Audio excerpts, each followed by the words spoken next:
देवेंद्र फडणवीस यांची विधिमंडळाच्या गटनेतेपदी निवड झालेली आहे। आपल्यासोबत मराठवाड्यातील दोन महत्त्वाचे आमदार आहेत, त्यांच्याशी आपण बोलणार आहोत। साहेब काय सांगाल, कसं वाटतंय?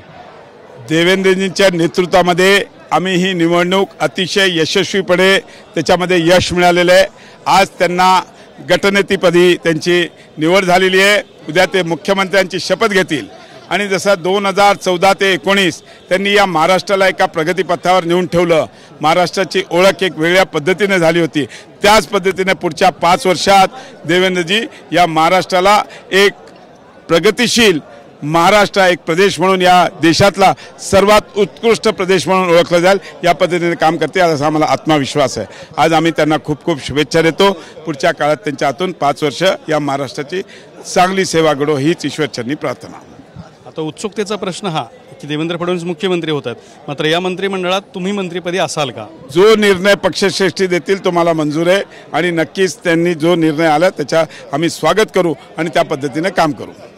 बदनापूरचे आमदार नारायण कुचे साहेब काय सांगाल?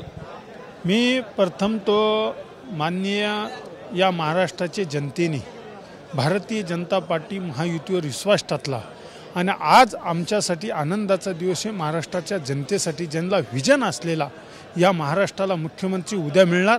आज त्यांची गटनेतेपदी निवड झाली। आदरणीय देवेंद्र फडणवीस साहेब त्यांचं मनापासून अभिनंदन करतो आणि त्यांना शुभेच्छा देतो। त्यांच्यातून नव महाराष्ट्र घडू हीच आमची आई तुळजाभवानीच्या चरणी प्रार्थना आहे।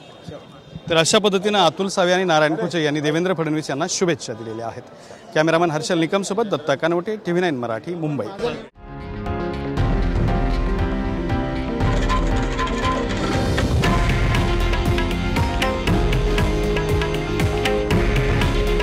हे आहे देशातील नंबर 1 न्यूज नेटवर्क आणि आपण पाहत आहात TV9 मराठी।